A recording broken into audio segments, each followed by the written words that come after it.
Good afternoon, I hope everyone's well today. Thank you for watching, it is appreciated as always. The British Prime Minister really hates our country. In fact, he doesn't believe that we should have a country. He believes in open borders, international order, and supranational organisations like the EU. The Prime Minister has ceded control of Gibraltar to the Spaniards and, in broader context, the European continent.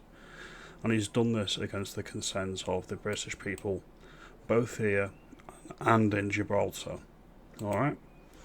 Under the last British Labour government in the early 2000s, the Home Secretary and the Prime Minister Tony Blair actually had negotiations with Spain about dual sovereignty of Gibraltar, and they'd done that for about a year or so before they put a referendum to the British on the rock, and they voted overwhelmingly to reject any principle or idea of shared sovereignty with Spain over the status of the British people there.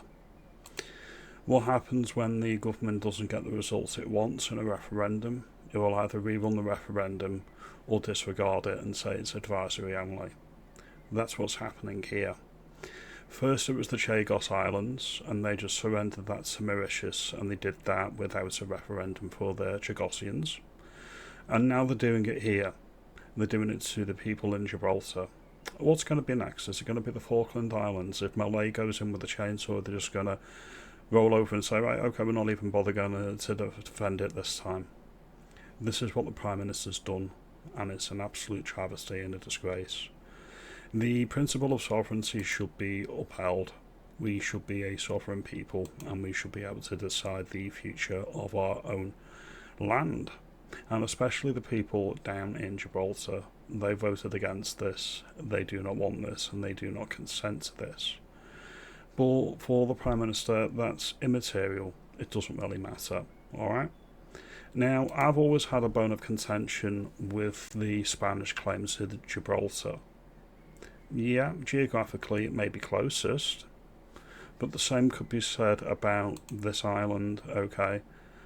Perejil Island, down off the coast of Morocco. The same could be said about this particular landmass. Closest to Morocco, claimed by Spain. Why have they claimed it? Just because they want to, apparently. So I've always had a bone of contention, okay, with any country that decides it wants to take back land that they say was a holdover from colonial times. The fact of the matter is, if people vote to retain British identity and sovereignty, that should be respected, and none of this surrendering of passports, checks to the Spanish or the European Union, that shouldn't be allowed because nobody wants this. As a British citizen going to a British overseas territory, you didn't need to present a passport, you just needed to show some form of ID. Now you'll need to present your passport documents when you go into our own territory abroad.